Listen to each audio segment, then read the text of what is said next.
It started on what should have been a regular Saturday morning. Nothing dramatic, nothing unusual. I had pulled on my scrubs before dawn, packed my lunch in a brown paper bag, and kissed my daughter Grace goodbye at the door. She was standing there with her backpack hanging off one shoulder, hair shining with soft curls from the salon trip I'd treated her to just the day before. She had begged me all week to let her have it styled for her cousin's birthday party. "I want to feel pretty, Mom, just this once," she had said, eyes wide and hopeful. I worked 2 extra shifts to afford it, but when she twirled in the mirror that morning, I knew it had been worth every penny. She looked so proud. She had tucked pearl pins into the side braid and asked if I thought Bella, her cousin, would like it. I told her she looked beautiful, because she did. Grace smiled, hugged me tight, and walked out the door with her grandmother, my mother-in-law, who had insisted she would take Grace to the party so I could focus on work. I trusted her. Foolish, maybe, but in that moment it felt easier to believe the woman who had raised my husband would show some kindness to his daughter. I told myself it was safe, that Grace was safe. The hospital was busy. Double rounds, a full waiting room, the usual chaos that made time blur. I tried not to think about the birthday party, the kids running around with balloons, the cake being sliced. Every so often, Grace's face would pop into my mind, bright and beaming under those curls. It gave me strength to get through the shift. By the time I pulled into the driveway that evening, I was exhausted but hopeful. I imagined Grace bouncing out the front door, excited to tell me about games she'd played or gifts she'd given, but when the door creaked open, what I saw stopped me cold. Grace stepped out slowly, shoulders hunched. For a second, I didn't recognize her. Her hair, her beautiful, carefully styled hair, was gone. Not trimmed, not cut into some neat bob, but hacked. Jagged pieces stuck out unevenly, some grazing her chin, others barely brushing her scalp. It looked like a raccoon had gone at it with rusty garden shears. My chest tightened so hard I could barely breathe. "Grace," I whispered, moving toward her. "What happened?" Her chin trembled. She tried to smile, tried to be brave, but her lips quivered, and then the dam broke. Tears streamed down her face. She pressed her fist to her eyes and choked out, "They cut it, Mom. Grandma and Aunt Sabrina. They cut my hair." For a moment, I was paralyzed. My brain refused to process the words. Then the heat came, rising fast, threatening to boil over. I dropped to my knees and wrapped my arms around her. She buried her face in my shoulder, sobbing so hard her body shook. Inside the house, I could hear the faint sound of dishes clinking, laughter drifting from the kitchen. I stood, still holding Grace's hand, and walked us back inside. My heart was pounding, not from fear, but from fury. They were all there. My mother-in-law was wiping counters like nothing had happened, humming softly. Sabrina stacked paper plates. No one looked at me. I stood in the doorway, every muscle in my body tight. What happened to my daughter's hair? My voice was low, steady, but the room froze anyway. Sabrina glanced up, shrugged, and said, "She was being difficult. We told her to tie it up. She refused, so we cut it." I blinked. "You cut it?" She was showing off. My mother-in-law added without even looking at me, "It's just hair, don't make a scene." My jaw clenched so hard I thought my teeth might crack. Grace gripped my hand tighter, her shoulders trembling. I looked at the 2 women in front of me, women who had dared to lay hands on my child, who had humiliated her for the crime of wanting to feel pretty. But I didn't scream. I didn't flip tables or throw dishes, even though every nerve in my body begged me to. I just said, "We're leaving." I guided Grace out the door. She didn't protest. She just kept wiping her cheeks, whispering, "Can we go home?" I kissed her temple and nodded. "Yes, sweetheart. We're going home." Ugh. That night, she sat on her bed, pulling at the jagged strands in the mirror. Her eyes were red from crying. "Do you think it can be fixed?" she asked in a small voice. My throat ached. "We'll make it beautiful again," I promised. "I'll take you back to the salon. They'll help." But she shook her head. "It won't be the same."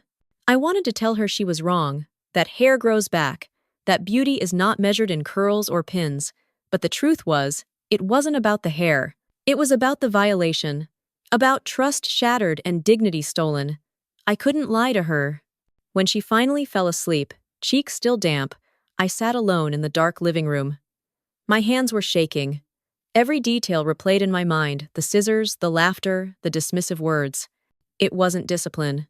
It wasn't tradition. It was cruelty. And it wasn't the first time my mother-in-law had crossed a line. But this time she hadn't just disrespected me. She had hurt my child. I opened my laptop and searched. The words on the screen were cold but clear. Cutting a child's hair without consent, restraining them while doing so, it could be classified as assault. My pulse quickened. It wasn't just wrong, it was illegal. For hours, I stared at the screen, torn between disbelief and rage. By midnight, my decision was made. Tomorrow, we would not just get Grace's hair fixed. We would go to the police. The next morning, sunlight filtered weakly through the curtains. Grace sat at the kitchen table in her hoodie, spooning cereal she barely touched. She looked up at me, eyes cautious. "What happens now?" she asked. I squeezed her hand. "Now we make sure they can't hurt you again." She nodded, as if she had been waiting for me to say it. We left the house together, mother and daughter, walking towards something neither of us had faced before, but both of us knew was necessary. And that was how it began, the quiet resolve that carried us straight to the police station. That morning had started like a promise. Grace woke before me, already buzzing with excitement about the party. She tiptoed into the kitchen while I was making coffee, her hair wrapped in a silk bonnet the way I taught her. When she pulled it off, her curls spilled out soft and perfect, still holding the style from the salon. She grinned at me, and for a moment I forgot how tired I was from the night shift. "Do you think Bella will like it?" she asked again, fiddling with one of the pearl pins. "She'll love it," I told her. I wanted her to feel confident, even if deep down I knew Bella's mother and grandmother would find a way to twist everything. But Grace was 11, too young to see malice where there should have been family. She had spent days planning her outfit. The dress was a pale yellow sundress we had found on clearance. She had paired it with a little cardigan and flats she polished herself. On the table sat a gift she had wrapped the night before. It was a handmade bracelet kit she saved her allowance for, taped up with glitter paper. She had even written a note, her handwriting neat and careful. "Happy birthday, Bella. From Grace." Watching her, I felt both proud and nervous. Proud because she was thoughtful and kind. Nervous because I knew how my in-laws could be when the spotlight wasn't on their own child. My mother-in-law arrived just after breakfast. She wore her usual expression, the one that was almost a smile but never quite reached her eyes. "Ready for the party?" she asked Grace, her tone too sweet, like sugar poured over something bitter. "Yes, Grandma," Grace said eagerly. She ran to grab her cardigan. I lingered by the doorway. "I'll pick her up after my shift," I said. "Please make sure she eats something, and if she gets tired, let her sit for a while." My mother-in-law waved me off. "Don't worry, she'll be fine." I wanted to believe her. I wanted to believe that at least for a child's birthday party, they could set aside the petty rivalries and just let the kids have fun. At the hospital, I kept checking my phone during breaks. A part of me expected a picture, maybe Grace smiling with cake on her face. Instead, my phone stayed quiet. I told myself it was nothing. Not everyone documents every moment. Still, a knot began to form in my stomach. Around noon, while changing bandages for a patient, I remembered the way my mother-in-law's eyes had flickered when she saw Grace's styled hair. A flash of something: jealousy, annoyance, maybe even anger, before she masked it with a thin smile. The memory stuck with me like a splinter. I tried to shake it off. "It's just a party," I reminded myself. "Just family." But deep down, my gut was whispering warnings. I thought back to smaller moments over the years. The time Grace wore a dress I bought her, and my mother-in-law said, "That's a bit much for her age, don't you think?" The time she rolled her eyes when Grace won a school award and muttered something about Bella being more well-rounded. The way she always found fault when my daughter dared to shine. And yet, I ignored the signs. I told myself I was imagining it, that maybe I was overprotective. That's what mothers do, right? We worry too much. By mid-afternoon, I pictured Grace laughing with her cousins, gift bag in hand. I imagined her enjoying cake, maybe even forgetting to be shy. I clung to those images to get me through the last hours of my shift. When the end of the day came, I was tired but content. I clocked out, grabbed my bag, and walked to the car. The drive home was quiet, the sun dipping low.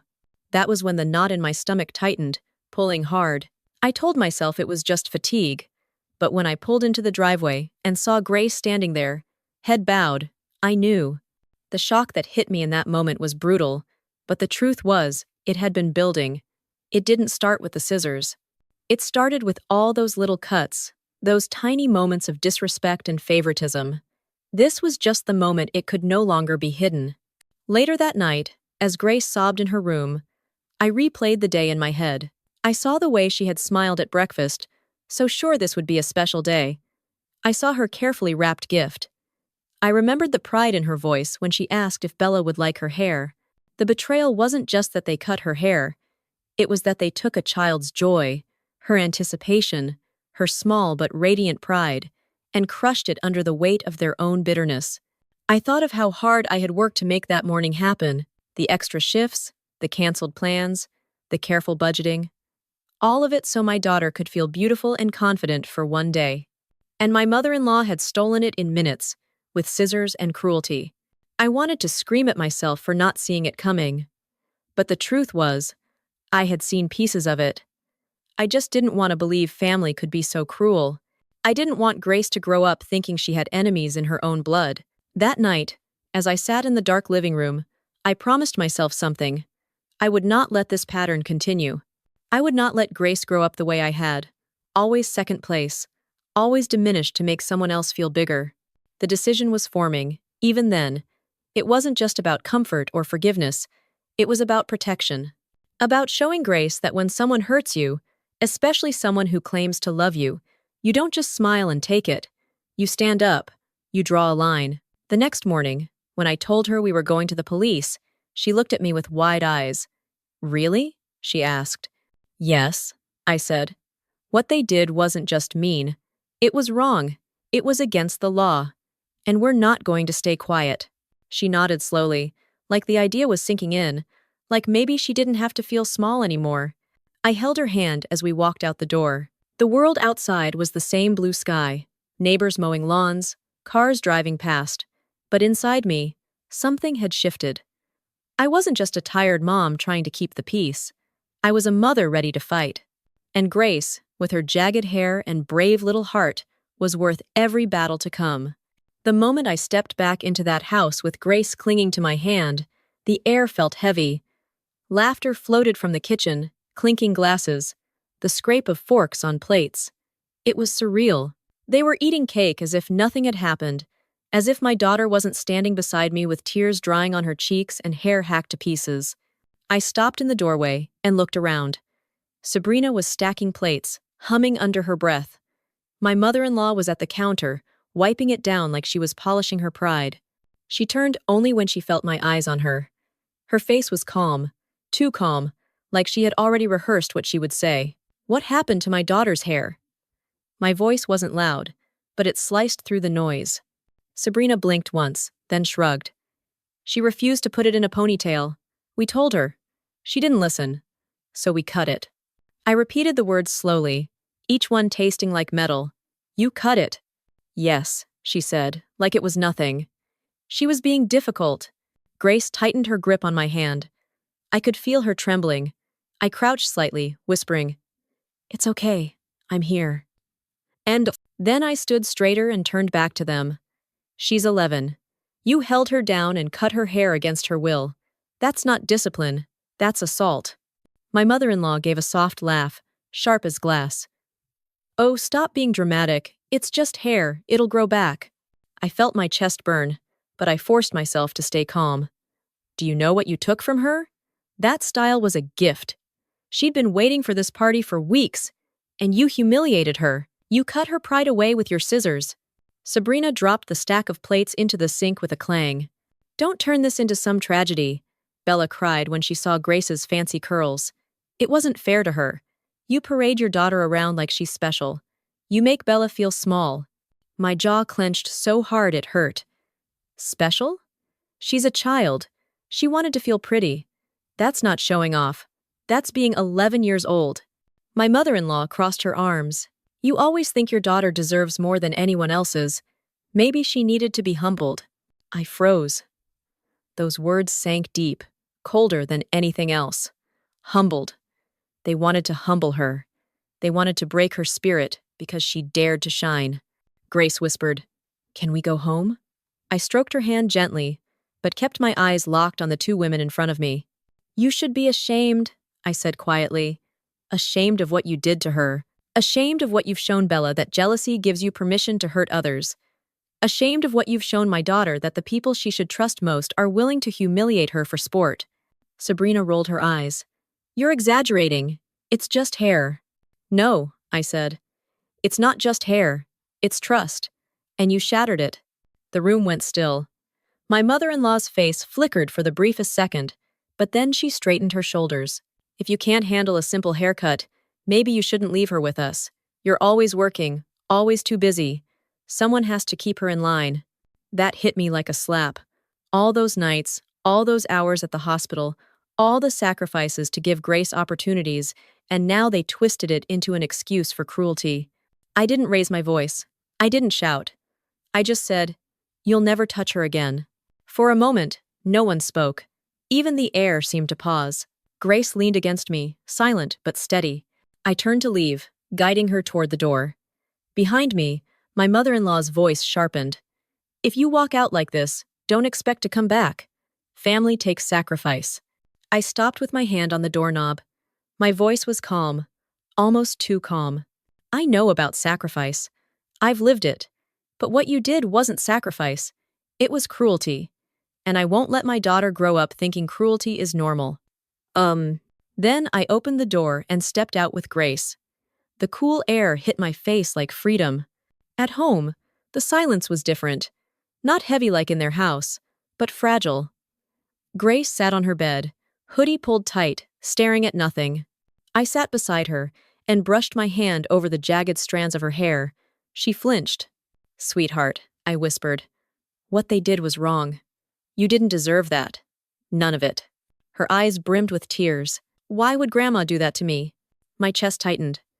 How could I explain envy, bitterness, the poison of control to an 11-year-old? I swallowed hard.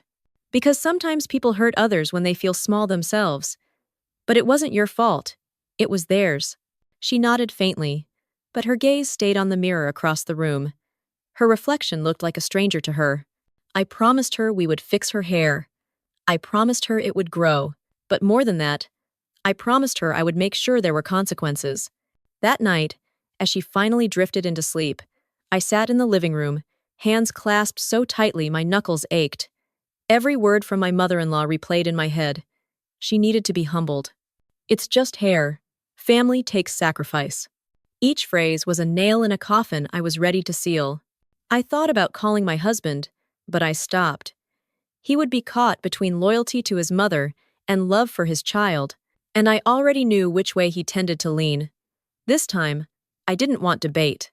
I wanted action. So I sat with my laptop glowing in the dark, scrolling through legal pages, searching phrases, cutting child's hair without consent, assault laws, parental rights. The words stared back at me, stark and undeniable. What they had done was not just wrong in my eyes, it was wrong in the law's eyes too. I leaned back, exhaling slowly. My hands trembled, but not from fear, from clarity. The next step was obvious. I closed the laptop and looked toward Grace's room. She was asleep, curled up small, her face still blotchy from tears. My chest ached with both sorrow and resolve. Tomorrow, we would not stay silent. Tomorrow, we would walk into the police station. And by the time the sun rose, I had already decided. My mother-in-law would learn what it meant to break a child's spirit. She would learn that this time, she had gone too far. That night was long. The house felt both too quiet and too loud at the same time. Every creak of the floorboards, every hum from the refrigerator, grated against my nerves. Grace had finally drifted to sleep, curled up like she wanted to disappear, and I sat alone in the dark, with only my thoughts for company. The image of her uneven hair wouldn't leave me. Each jagged lock was like a scar carved by the women who were supposed to protect her. It wasn't just a haircut.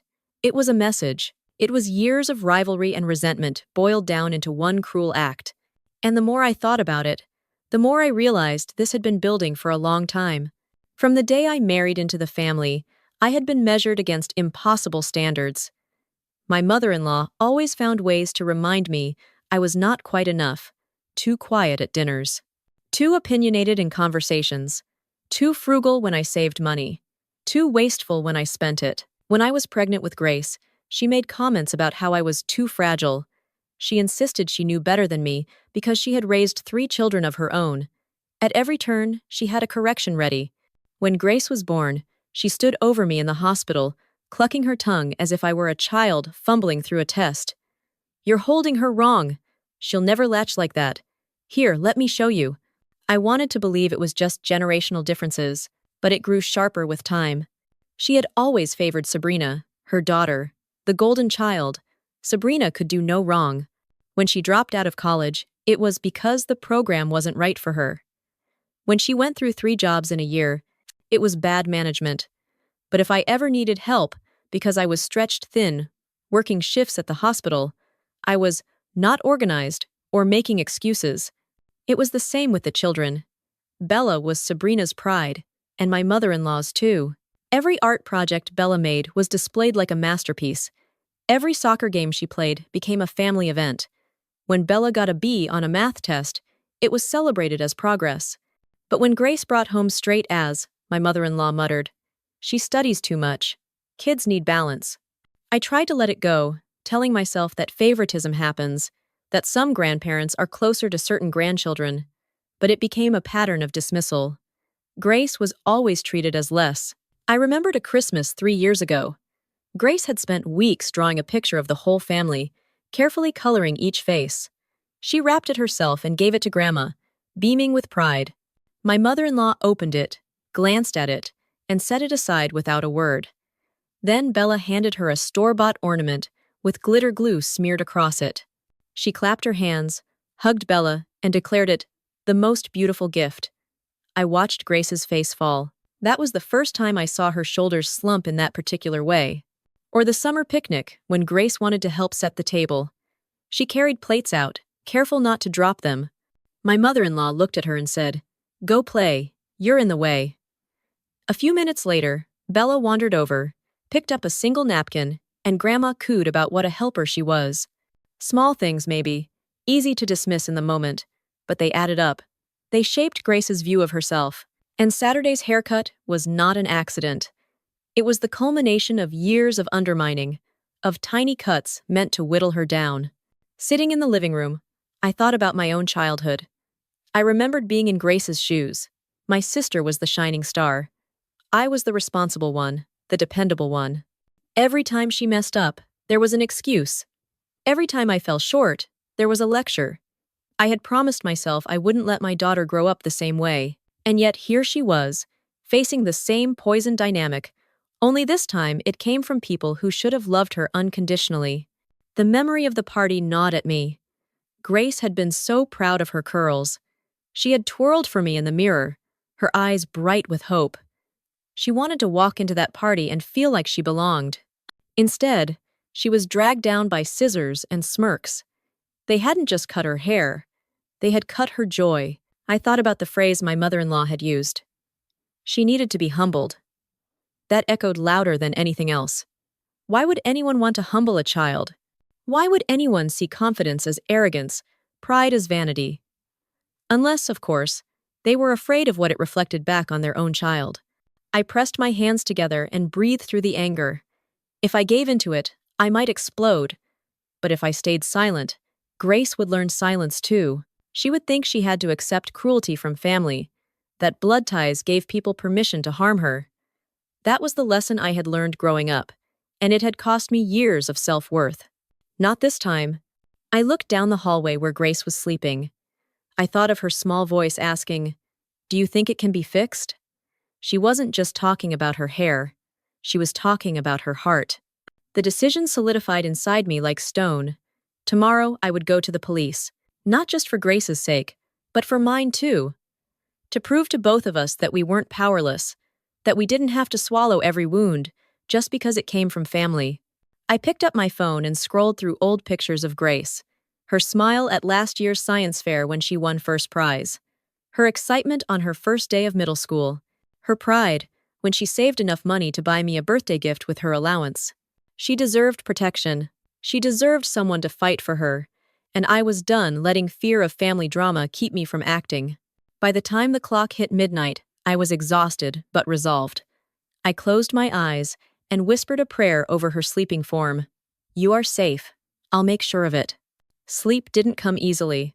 My dreams were jagged, filled with the sound of scissors and the echo of laughter. But when the morning sun broke through the blinds, I woke with clarity. The cycle of silence was ending. I wasn't just going to be the daughter-in-law they dismissed. I was going to be the mother who drew the line. The morning air felt heavy as we walked toward the police station. Grace's small hand was damp in mine. She tried to keep her chin up, but her shoulders curled inward, as if she wanted to fold herself into something smaller, something invisible. Her hoodie hood was pulled forward, hiding the jagged haircut beneath it. Every few steps, she stole a glance at me, looking for reassurance. "It's going to be okay," I whispered. "We're just here to tell the truth. Nothing more, nothing less." Inside, the lobby smelled faintly of coffee and old paper. A woman at the front desk looked up with polite surprise. "Can I help you?" I squeezed Grace's hand before answering. "Yes. We need to file a report. My daughter was assaulted yesterday." The words tasted strange but strong in my mouth. The clerk's expression shifted from routine to serious. She gestured us to a small waiting area, and within minutes, an officer came out, notebook in hand. He was middle-aged, steady, with kind eyes that made Grace shift a little closer to me, but not hide completely. He introduced himself and led us to a private room. Grace sat down beside me, twisting her fingers in her lap. I began by explaining what had happened, starting from the birthday party to the moment we came home and found her hair butchered. I kept my voice steady, though inside I was burning. The officer nodded as he wrote. Then he turned to Grace. "Honey, can you tell me what you remember? Just take your time." Grace's voice wavered at first, but she spoke. She told him how her grandmother and aunt had pulled her into the bathroom, how they locked the door, how she begged them not to, how she cried when the scissors touched her hair. She said they laughed. She said she tried to move, but Sabrina held her arms down while Grandma snipped. My chest tightened with every word. The officer didn't interrupt. He just let her speak, and when she faltered, he encouraged her gently. When she finished, he asked if there was any proof. I pulled out my phone. Yes. One of the cousins recorded it. We didn't know until last night, when they sent it to Grace. I played the video. The grainy clip showed enough. Grace, pinned to the chair, tears running down her cheeks, Sabrina gripping her arms, my mother-in-law wielding scissors like she was pruning a hedge. Their voices were clear. "Stop squirming. You need to learn a lesson." The officer's jaw tightened. He paused the video, then looked at me. "We'll need a copy of this. It supports everything she's said." I handed over the file. My hands trembled, not from fear, but from the weight of finally being heard. After the paperwork, the officer explained our options. They would call my mother-in-law and Sabrina in for questioning. Depending on the investigation, charges of assault and child endangerment could be filed. He asked if Grace needed medical attention, and though physically she was unharmed, he offered a referral to a counselor. Grace looked at me nervously when he mentioned charges. "Will they go to jail?" she whispered. "Maybe," I said softly. "But whatever happens, this isn't your fault. You told the truth. That's what matters." We left the station with the weight of official papers in my bag. Grace clutched the small slip of paper the officer had given her, almost like it was a shield. For the first time since the haircut, I saw a flicker of pride in her eyes. That pride didn't last long. By noon, my phone buzzed nonstop. Calls from my husband, messages from my mother-in-law, voicemails from Sabrina. I didn't answer. I wanted silence, but silence wasn't an option. Then came the knock. Loud, insistent. I opened the door a crack and saw two officers standing there with my mother-in-law between them. She looked smaller than I had ever seen her, shoulders hunched, eyes wet. She wasn't humming now. She wasn't smug. She was shaking. "Ma'am," one officer said, "we're bringing her in for questioning. She wanted to see you first." I tightened my grip on the door. There's nothing to say. But then I heard it. A sob. Raw. Desperate. My mother-in-law's eyes filled with tears. I didn't mean for it to go that far, she stammered. She needed to be taught. Her voice cracked. For a moment, I almost didn't recognize her. The woman who always seemed untouchable, who always had control, was standing on my porch, crying like a child caught in a lie. I felt Grace step up behind me. She peered around my side, her eyes wide. My mother-in-law saw her and broke down further. "I'm sorry," she cried. "I'm so sorry." Grace's face hardened. She said nothing. She just looked at me, silently asking what would happen next. I straightened. My voice was steady. "Tell it to the police." The officers led her away. She didn't fight. She didn't protest. She just cried. Grace leaned against me as the car pulled out of the driveway. "Do you think she means it?" she asked. I brushed her cheek gently. "Maybe. But sometimes sorry comes too late." That afternoon was quiet. Grace sat at the table coloring with what little hair framed her face, focused on the paper instead of the phone buzzing on the counter. I let it ring. I didn't owe explanations anymore. For the first time in years, the balance had shifted. My daughter had been wronged, but she had also been defended. She had spoken the truth and been believed. And my mother-in-law, who had spent years holding power over me, was the one left crying at the station. It didn't erase the pain. Grace would still remember the humiliation every time she looked in the mirror. But she would also remember this, the moment her mother stood tall, the moment justice stood with her.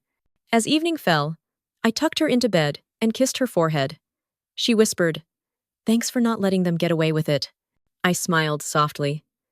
"Always, sweetheart, always." Then I stepped into the hallway, closed my eyes, and let the silence wash over me. Not silence filled with fear, not silence filled with shame, but silence filled with resolve. Because tomorrow, the fight would continue. There would be fallout, angry words, and accusations. But tonight, for once, we were free of their grip. And I didn't know if my mother-in-law truly understood what she had lost. But I knew this much. She would never look at me or my daughter the same way again. The morning after my mother-in-law was taken in for questioning, the house felt oddly still. I poured myself a cup of coffee and sat at the kitchen table, staring at the steam rising from the mug. Grace shuffled in with her blanket draped over her shoulders. Her eyes were puffy, but there was a calmness about her I hadn't seen in days. She sat down across from me and whispered, "Do you think it's over?" I took a breath. "Not yet. People like your grandma don't let go of control that easily." Sure enough, by mid-morning, my phone was buzzing again. This time, it wasn't my mother-in-law, but other relatives. My sister-in-law left 3 voicemails in a row. The first was angry, accusing me of humiliating the family. The second was defensive, claiming it was just hair. The third tried to sound conciliatory. "We can handle this privately. Don't ruin everything for everyone." I didn't answer. Grace was in the living room watching cartoons, finally smiling at the silly voices on the screen. I wasn't about to let more poison seep into our day, but silence has a way of provoking louder responses. That afternoon, my husband came home early. He walked in stiff, his eyes dark with tension. "Do you have any idea what you've done?" he demanded. I met his gaze. "I protected our daughter. That's what I've done." He ran a hand through his hair. "They're my family. You called the police on my mother. Do you understand how serious this is?" I stood slowly. "Do you understand how serious it was when your mother and your sister pinned down our daughter and cut her hair while she screamed?" His jaw worked like he wanted to argue, but no words came out. For the first time, maybe he saw what I had been saying all along. Still, he shook his head. There had to be another way. I felt a wave of exhaustion roll through me. Another way?